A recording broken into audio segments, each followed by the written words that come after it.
Yang subscribe, semoga rezekinya lancar. Kemudian nggak usah khawatir apa itu ribut-ribut wush.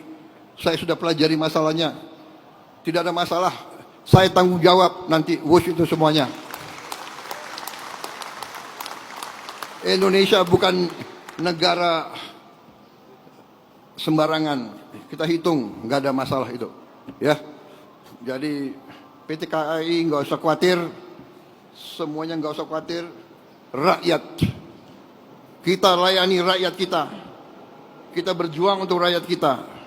Teknologi, semua sarana itu tanggung jawab bersama. Dan itu di ujungnya tanggung jawab Presiden Republik Indonesia. Menjawab utang WUS, apakah ini sikap Prabowo sebagai bentuk ia memilih menjaga hubungan dengan Joko Widodo ketimbang mengungkap akar masalah dari utang WUS itu sendiri menurut Anda?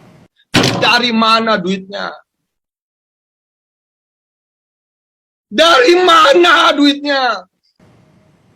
Saya nggak bisa baca ya kalau isi hati Pak Prabowo dikaitkan dengan Pak Jokowi. Tapi yang jelas Pak Prabowo harus secepatnya meminta menteri terkait teknis untuk menjelaskan supaya tidak ada salah kaprah.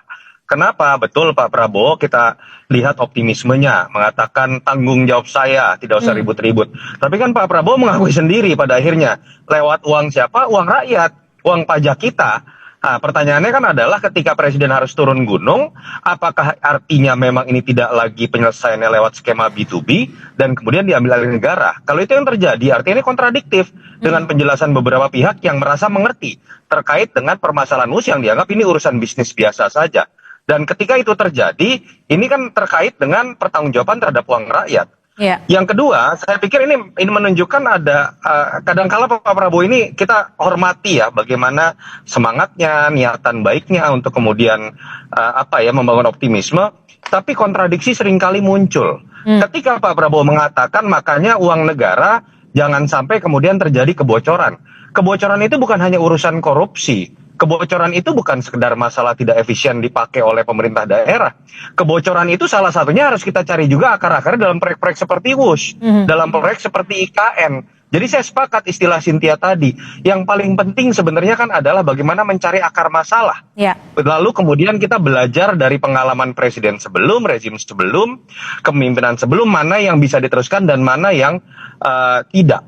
Okay. Dan itu yang menurut saya perlu jadi catatan penting. Dan saya sangat berharap Pak Prabowo pada akhirnya adalah presiden yang betul-betul tanpa beban. Ketika beliau bisa gebrak meja, bisa kemudian berteriak dengan lantang mengenai kebocoran negara tanpa beban, saya berharap itu betul-betul bisa dilaksanakan baik dalam konteks bukan hanya menghadapi mafia, tapi menghadapi yang namanya hutang budi politik, termasuk bagaimana memposisikan dirinya terhadap baik itu menteri mau dari parpol atau tidak, termasuk kepada mantan presiden sekalipun. Oke.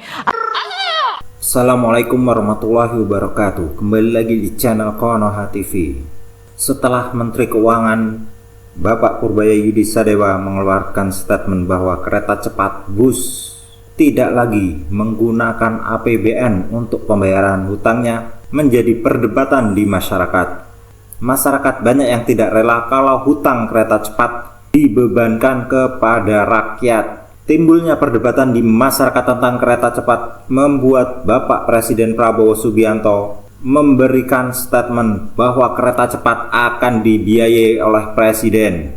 Masalahnya bukan bisa atau tidaknya Indonesia membayar kereta cepat, akan tetapi perdebatan yang menguap di masyarakat sebenarnya bukan tentang Indonesia bisa atau tidak membayar hutang kepada Cina, akan tetapi lebih kepada dugaan kalau proyek kereta cepat itu terjadi markup atau penggelembungan dana ketika proyek WUS itu dibangun. Rakyat sebenarnya setuju saja Presiden menggunakan dana dari APBN, akan tetapi transparansi dari penggunaan dana tersebut harus jelas, harus transparan sehingga masyarakat tahu ada indikasi korupsi atau tidak ketika penggunaan dana APBN tersebut. Dan juga Presiden tentunya harus mengurai masalah tentang dugaan korupsi, dugaan markup, dugaan penyelewengan dana dari proyek kereta cepat WUS tersebut. Harus dicari sampai tuntas akar masalah dari dugaan markup kereta cepat WUS tersebut.